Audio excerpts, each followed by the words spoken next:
Dear students and audience, I welcome you to this session on conservation through ages. This is part of TS5, Ecology, Environment and Tourism. After this session, we would be better able to understand the definition of conservation, its principles and practical concept or applications. We'll revisit and recreate the history of conservation throughout ages and get a better understanding on its present day context. Why is conservation important even today's date and time? Of late, interactions between humanity and nature have been a sore experience. Across all continents and landscapes, the human footprint is evident and has been responsible for catastrophic change and mass extinction of species. The process is ongoing, and with climate change showing us vulnerability in one form or the other, the consequences are even more dangerous. As said, though the impacts are compounding, there used to be times when intimate relationship between humans and other species were visible and profound. In fact, much of our ecology we now value is present just because of the result of continuity of traditional coexisting approaches over hundreds and sometimes thousands of years. Even a cursory look at history shows us that in recent times, humankind has been rushing towards urbanization, industrialization. Thus, agroforestry has replaced traditional farming. The process of cultural isolation, separating people from direct dependence on nature, has unfortunately swept in. Thus, we are experiencing the end of tradition and is likely to cause loss of biodiversity, a major catastrophe driving us away from natural environmental scenarios. The results have started pouring in with changing monsoons and harsh weather conditions. If we are not able to control our obsession with artificial environments and development, times are not far off when we are going to have more and more hard humanity pressed issues. Conservation, the definition. Earth's natural resources include air, minerals, plants, soil, water, and wildlife. Conservation is the care and protection of these resources so that they can persist for future generations. It includes maintaining diversity of species, genes, ecosystems, as well as functions of the environment such as nutrient cycling. Conservation is similar to preservation, but while both relate to the protection of nature, they strive to accomplish this task in different ways. Conservation seeks the sustainable use of nature by humans for activities such as hunting, logging, or mining, while preservation means protecting nature from human usage. The goal for national parks, for instance, is preservation with an emphasis on causing minimal change to the landscape or environment, where while national forests can be used for cattle grazing, lumber, hunting, and recreation. Continued human population growth has led to unsustainable rates of consumption for our natural resources, unfortunately resulting in loss of Earth's biodiversity. The main factors driving biodiversity loss include habitat destruction, climate change, invasive species, overexploitation, and pollution. Declining biodiversity is closely interwoven with species extinction. While extinction is a normal process of nature, the rate at which it is happening today is not viable. Scientists estimate that current extinction rates are around 1,000 times higher now than what was expected based on fossil records, and that we may be experiencing a mass extinction event, which is when 70% or more species are lost at a time. Unfortunately, those times are not far off. Conservation is important for many reasons, not least of all to the health of planet. However, the study of the subject goes merely beyond health and ecosystem, helps us to understand the world around us and present problems for environmental engineers, ecologists, and others to solve to improve how we can use land by more prudently. Cultural heritage conservation also benefits local economies through tourism and academic grants for studies. History of conservation in modern times. Conservation of natural resources and ecosystems in habitats has a long and complicated history. Modern conservation attitudes and practices have evolved largely in the context of Western society.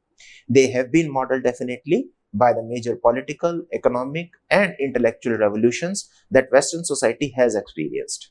These forces continue to shape the practice of conservation worldwide.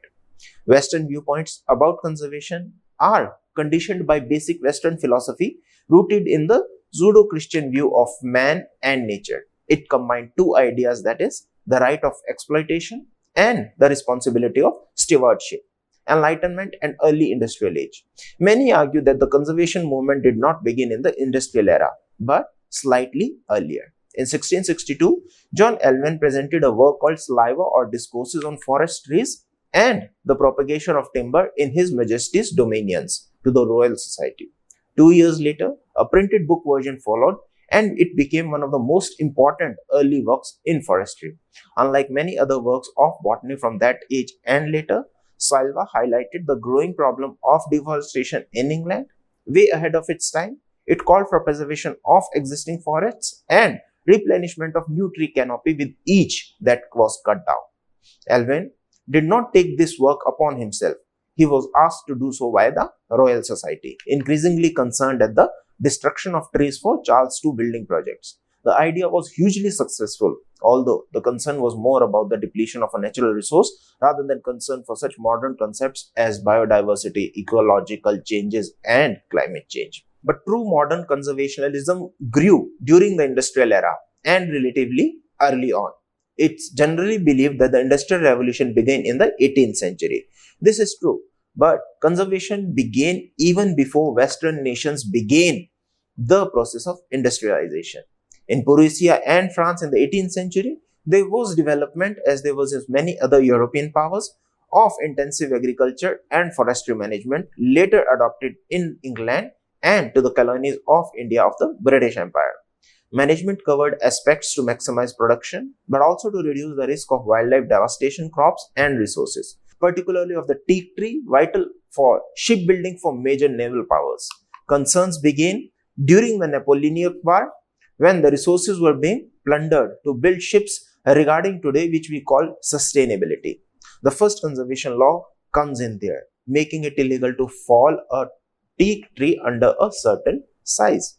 But this measure failed mostly due to laissez-faire economics and inability to enforce the law. But conservation was not dead. In fact, it was only just the beginning of it. The birth of natural conservation in the industrial age. Armed with the new scientific concepts and tools, the conservation movement recommenced during the industrial age. Earlier concerns about forestry exploitation morphed to become a generic concern about resource exploitation and what would happen when natural resources would run out. As the world ran almost entirely on coal power at that time, it was quite clear that coal was not an infinite source, and some scientists pledged in the countries of most heavy use of coal to take steps to limit mining and burning. The developing science of climatology, with its understanding of the need for chemistry, made scientists concerns for the future on seeing massive amount of carbon released into the atmosphere, but also regarding trees as a resource and potential for depletion. But conservationists were fully aware that human activity was already damaging the environment and not just cutting down trees. People like George Parkinson Marsh pushed the ethical belief that humans had the duty to care to maintain the environment for future and presented the notion that scientific investigation was paramount in determining the extent of damage and coming up with a solution. This was the period repleted with establishment of forestry departments within the European powers and to some extent in US too. This concern about natural resources meant the 19th century was also a great expansion in conservation in other areas. The world's first national park opened in 1778 in Mongolia, and it would take nearly a century for any other nation to follow suit. The world's second and the first in the US was Yellowstone National Park, established in 1872. The development of conservation in the US is slightly different from that of the Old World. Much of North America was either untouched or barely touched due to the nomadic or semi-nomadic lifestyle of the Native Americans in most cases. Overhunting of bison and buffalo by both European settlers and Native Americans who started using horses for hunting and many native birds for prey, the increased urbanization in the new states and industrialization all came together to demonstrate just how fragile our land was. This is why so many national parks were founded in US in the late 19th century. But we should never underestimate the importance of key ethical conservationists such as Henry David Thoreau, who believed humans had the duty to live more in tune with nature. His as well as others' work inspired many of the early forestry laws and departments that sprung up in the states. The war between preservation and conservation. Naturalists in the developed countries were largely split between conservationists and preservationists. This battle is no better demonstrated in the US than during the progressive era of 1890 to 1920. While the existing economic paradigm was that of laissez-faire economics that many felt was damaging the natural environment and integrity of natural resources, the conservationists movement led by Theodore Roosevelt was deeply concerned about the wastage and harm it was doing to the land, leading to a large number of game species in the US on the brink of extinction in less than a century. Then there were the preservationists who argue that the proposal of the emerging conservationists did not go far off enough. This was certainly the view of John Muir, who believed that there was still too much concern for the economic value of land rather than the need of preservation of pristine landscapes. Muir's Sierra Club is still around today, and they make a stand with the development of Hetchy Hetchy Dam in Yosemite, arguing that the land should be kept pristine and the valley protected.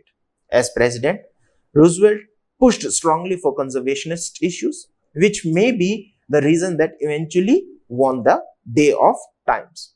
During his term in office, around 220 million acres of land were put under federal protection, establishing the US Forestry Services and created 5 national parks and several national forests as well. That's not to say that preservationists did not have their victories. In the 60s, Wilderness Act set aside large tracts of land with minimal human impact and of particular cultural, scientific or natural interest. In these areas, logging, mining and other industrial activities were prohibited, and there was strong protection in place to maintain the integrity of natural water sources, partly for the ecosystem and partly for industrial and commercial development downstream the water flow. 60s and beyond. The current trend of conservationism, of protecting the environment for future generations using scientific data and backed with legislation, goes back to 1960s. Rachel Carson's Silent Spring highlighted many of the ecological problems that industrial and commercial activity was doing to our world. President John F. Kennedy introduced the Clean Air Act in the US as one of the many introduced in developed countries with heavy industries. Deep into the 60s, Richard Nixon signed the executive order creating the environmental protection agencies. Although their remit was and still remains one of environmental health and public safety, a number of laws gave them the power to take action to ensure conservation of land and secure their safety for the ecological environment. Globally, the natural conservation movement was growing armed with data suggesting climate change, the understanding that some of our finite sources were becoming scarce, the greenhouse gas effect, depletion of ozone layer, toxic spilling, and nuclear testing all came to public mind as issues for conservation in the latter half of 20th century arose. Also, with many species going extinct in the industrial age and many more threatened with extinction to the extent that they soon become a part of official listing, conservation won out with the same elements of preservation. Many people today believe that there is need for action on range of conservation issues to ensure biodiversity while not damaging the economy of resources for the future. Indian philosophical views. According to Indian philosophy, the entire universe is created out of the conglomeration of the subatomic particles which influence the 5 gross elements: earth, water, fire, air and space. All living beings, animate or inanimate, come under this classification. So life forms are created on the backdrop of the gross elements. The 5 gross elements do inherently carry a link with the 5 human cognitive organs. The nose carries an inherent relation with the earth, the tongue with the water, eyes with the fire, touch with air, and finally ear with the space. Hence, a symbiotic relationship between micro and macro level environment is apparent in ancient Indian philosophical thought. These 5 Mahabhutas are cosmic elements which create, nurture, and sustain all forms of life. And after death or decay, they absorb what was created earlier. Thus, they play an important role in preserving and sustaining the environment. India has an ancient tradition of protecting the environment. Most ancient texts teach us that dharma of each individual in any society is to protect nature first and foremost. This is why people always worship the objects of nature. Trees, water, land, animals all have an important mention in our ancient texts. The importance of environment protection in India can be traced back to the period between 321 BC to 300 BC in Kautilya's Arthashastra. Great importance has been laid on environmental protection and clear punishment has been prescribed on the basis of importance to various parts of particular tree. Manusmriti mentions about the optimum use of the resources of nature and also prescribes different punishment for causing injury to plants. The oldest and simplest form of nature worship finds expression in Vedic text and more particularly in Rig Veda. The origin of environmental sciences can be seen long back in the Vedic and ancient Sanskrit literature. Vedic view on environment is well defined in one verse of Atharva Veda, where three coverings of our surroundings are referred as Chaundmasi.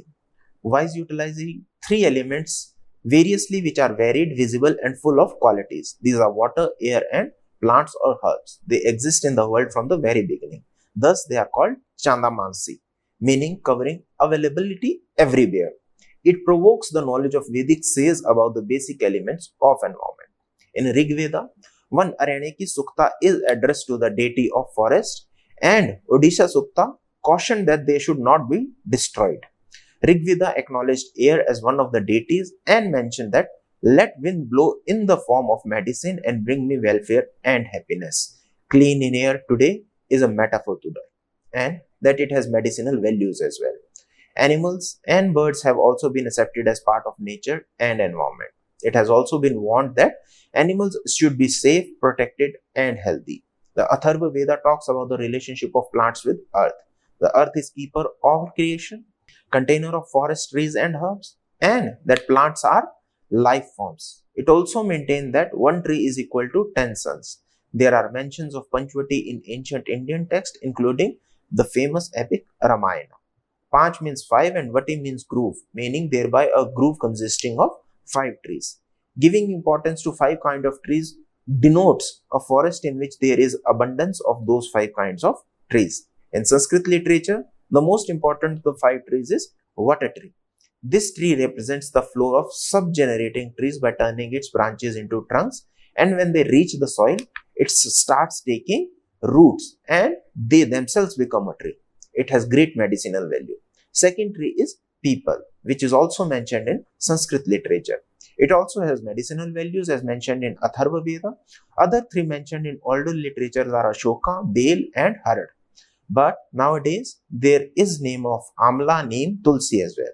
But one thing is common, that these all have great medicinal value and keep people hale and hearty. Many verses in Rig Veda and Atharva Veda have been devoted to the praise of Lord Surya, Vayu Devata, Agni Devata, Varun Devata, Prithvi Mata and Vanya Devi. Therefore, cutting of trees, polluting air, water, land was regarded as sins, as elements of nature were to be respected and regarded as god and goddesses. Protection of their purity and wholesomeness was considered to be the duty of everyone. Hindu society did not consider it proper even to throw dust on a public path. Rig Veda, Manusmriti and Chakra Samhita have emphasized on the purity of water, healing of medicinal value of water. Because of these injunctions, a system of Maryada developed in Indian society to keep water clean and wholesome. Similarly, trees and plants have been regarded as indispensable in the life of human beings. They have been considered as revered, bestowers of good and protectors from evil, with the concept of God living in them. Trees and plants are considered as adobe of various gods and goddesses. This sense of worship has also a background of utility and spiritfulness. The Rig Veda devoted an entire hymn to the praise of healing properties of trees. Importance of conservation at the present moment. It's not a big secret that future of our planet desperately needs to be conserved and safeguarded because of the ongoing climate change that are already wreaking havoc on our natural environment. Nature is the biggest tool in our fights against global warming. So through conservation work and adopting nature-based solutions, we can fully utilize nature's contribution to the mitigation action that is highly required to avoid a catastrophic increase in the temperature. Not only this, one of the biggest reasons for conservation work is the impact that it has on human health, both in terms of preventing the emergence of new diseases and in the production of medicine that we all rely upon. As humans developed and digitalized, communities became more mobile. This started causing an increase in number of species to become extinct. Does it really matter to think about the importance of nature conservation? Yes, answer is pretty obvious. Every species evolves to fill its particular niche and fill its responsibility towards nature. But human activities started disrupting the entire cycle and now try to control the natural world. With the same thought in mind, World Nature Conservation Day is observed on 28th of July every year. The sole purpose of this day is to create awareness about the importance of natural resources in the environment and how to keep it healthy and sustainable. This decade of generation restoration presents us with a unique opportunity to rebuild the world through our conservation efforts. The tide is turning. We are not just protecting large species and forests, but degrading habitats as well. This critical shift is going to define our future. We are moving towards involving communities, including women and children, coping with biodiversity loss, and focusing on restoring ecosystems. For instance, Tanzania, Canada, Nepal, and many other countries across the globe have achieved remarkable success story with community-based conservations already. Our planet is made up of rich mosaic of ecosystems such as grasslands, mountains, forests, and oceans. To support a plethora of wildlife ecosystems such as these need to provide food, shelter, materials that are important for survival of humanities across the planet. Damaging the ecosystem ultimately affects the economic and social sustainability of the communities that are relying upon them. The manner in which human beings are using up the planet's natural resources is unsustainable. 1/3 of the planet's cultivable land is used to grow crops for feeding livestock. Animal agriculture uses up to 30% of the fresh water globally. As the world population continues to grow at an alarming pace, if this trend of eroding natural resources continues, we will increasingly see droughts, hunger, and other effects of climate change very soon. It is necessary to understand that we should start investing our time, money, and effort to adopt those solutions in our day-to-day activities to control the overexploitation of natural resources. Nature-based solutions have a resounding positive impact both on the planet and for local communities in developing countries. While these solutions are available at a larger scale, they need to be executed at scale and with adequate support from developed and developing countries to make a tangible impact on climate change. These nature-based solutions or ecosystem-based approaches hold the promise of delivering the biggest bang of securing nature because they conserve, restore, or improve the use of management of natural ecosystems while increasing carbon storage, avoiding greenhouse gas emissions, and increasing resilience to the impacts of climate change. The offshoot day ppm level indicators are all pointing to catastrophe we all as a mankind are heading towards. Natural disasters with all their form and furies are breaking all records every time. Time to wake up is now. Climate change needs to break down in pieces. Water conservation, waste management, resource efficiency is all part of the solution regime and have their importance based on location and usage we have therein. Thus, it's a wake-up call for everyone to wake up and do their bit, whatever small we can contribute to. Voices are being raised that we have enough of development, not more is needed. Restriction and guarantee of full protection of environment has become keyword for societal development. In order to development as part of nature and not outside it, man will have to bring about fundamental changes in his industrial, agricultural, and socio-economical political strategies. As a sum-up exercise, please try to answer and make short notes on what is environmental conservation, what is the difference in approach among developed and developing countries on the idea of conservation, explain the main elements of Indian philosophical view on environment, what is the European view on nature, explain the different thoughts in detail. Thank you very much for being a part of this session.